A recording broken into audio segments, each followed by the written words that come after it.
RGD Lafan as an actual witness, referring to brave Serbian fight against Austro-Hungarian genocide and war crimes in World War I, called the Serbs the guardians of the gate. They had just fought off the 500-year occupation of the Ottomans. Then the German Asiatic Confederation decided to attack, wreaking havoc. 25% of all the citizens of Serbia died in the war. All citizens, men, women and children. Over the millennia, my ancestors were there. But recently, not only Austro-Hungarians, but also Ottomans, Nazis, NATO, when fighting Islamic terrorism was not fashionable yet.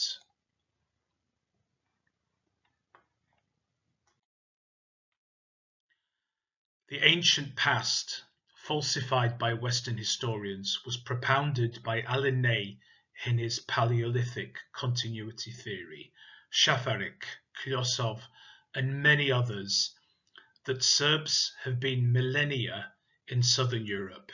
In fact, as Illyrians, they were fighting Hellenic invasions as well as Roman wars of expansion.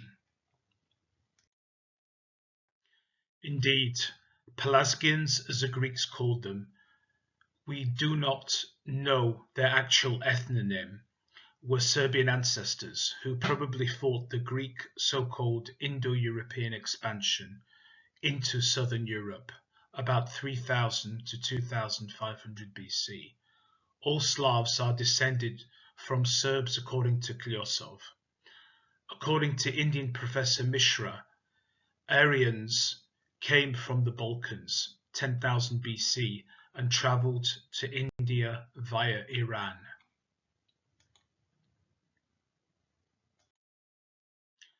So why do Serbs stand in the way? Look at the empires we fought: Illyrians and Rome, medieval empires and Byzantium, the Ottoman Empire, Austro-Hungarians, America and NATO. Look at all the battles Serbs fought against the encroaching Ottomans in the Middle Ages, 9 up to and including the Battle of Kosovo, a further 15 up to 1456, which severely weakened it and stopped its westward expansion. But Serbs paid the heavy price. Instead of being a modern nation of 60 million or so inhabitants, similar to the UK or France, which were similar-sized powers in the Middle Ages, its population is small. It is population poor, in fact, with approximately 10 million citizens, albeit with millions living in the diaspora. A list of the Middle Age battles: the Battle of Gallipoli, 1312, the Battle of Stefaniana, 1344, the Battle of Didymotica, 1352, Battle of Maritsa, 1371, the Battle of Dubravnici, 1381, the Battle of Plochnitsa, 1386, the Battle of Soritsa Field, 1385, the Battle of Bileca, 1388, and finally the Battle of Kosovo Polje, 1389. After the Ottoman occupation of Serbian lands, we have the following battles: the Battle of Gračanica, 1402, the Battle of Novo Brdo, 1440 to 1441, and the list goes on. Then from 1456 up to 1526, 9 major battles with Hungarian allies, and a further 9 battles or revolts up to the First Serbian Uprising, 1804 to 1813, led by Karađorđe Petrović, despite the severe Sharia law and mass population genocide. After the Second Serbian Uprising, led by Miloš Obrenović, 1815 to 1817, there were 3 Serbian-Turkish wars, and then we came to the 20th century with the complete liberation from the Ottoman yoke. The 2 Balkan Wars just before World War I, after which perfidious Western powers removed Serbian historical lands and gave them to Albanians who fought against the winning side.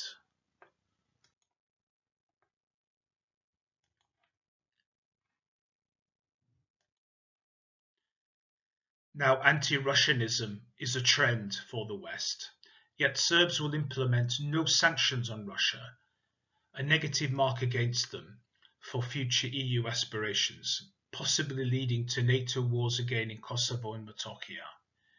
If they want to create another war, they can support Albanian terrorists anytime and give them diplomatic, media and propaganda support just by flicking a warmongering switch. A great speech from Belgrade on illegal NATO war by Professor Jan Oberg, the destruction of the last proper socialist government in Europe, which could not exist as a model for others to follow, thereby abandoning Washington-based corporatism, or a bulwark to invaders like Austro-Hungary beaten back, then Ottoman bloodlust in the Middle Ages. The current Russian SMO, or Special Military Operation in Ukraine, has divided the world into two camps, pro-Russian and contra-Russian.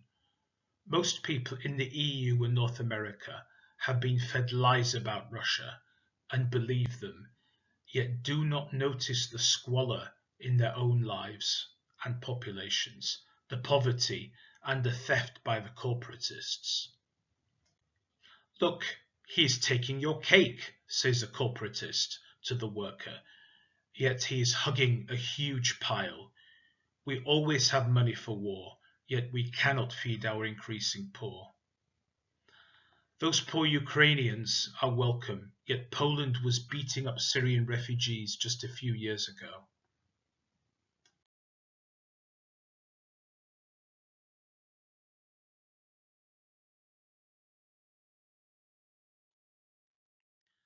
Serbia stands again in the way.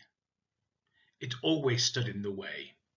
It is a well-educated, large industrialized country in the heart of Europe, with a strong military tradition as well as natural resources.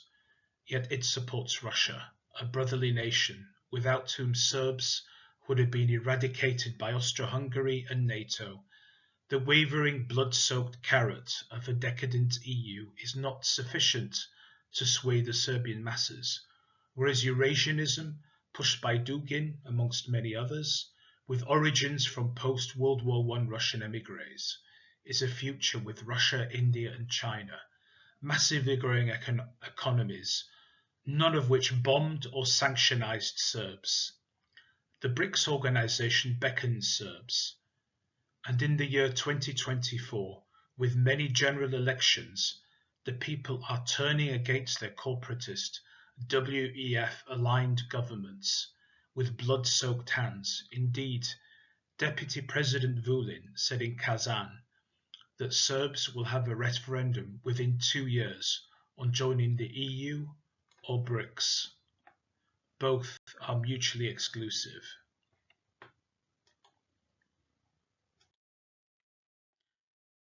Never forget your heritage. Europe's heritage, sloboda ili smrt, freedom or death. Sinjelic and his fellow warriors died in the battle in Niš. Its background and history are not known to the West. On Chegar Hill, the warriors took their last stand against the Ottomans in 1809, in the middle of the First Serbian uprising, fighting a much bigger Ottoman force.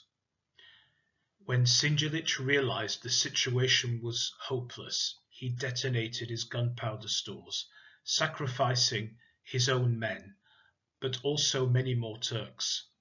Horrified after the battle, Hurshid Pasha found 952 Serbian bodies, decapitated them, then placed their skulls into a specially built tower, also called Cele Kula, as a warning to Serbs to stop resisting.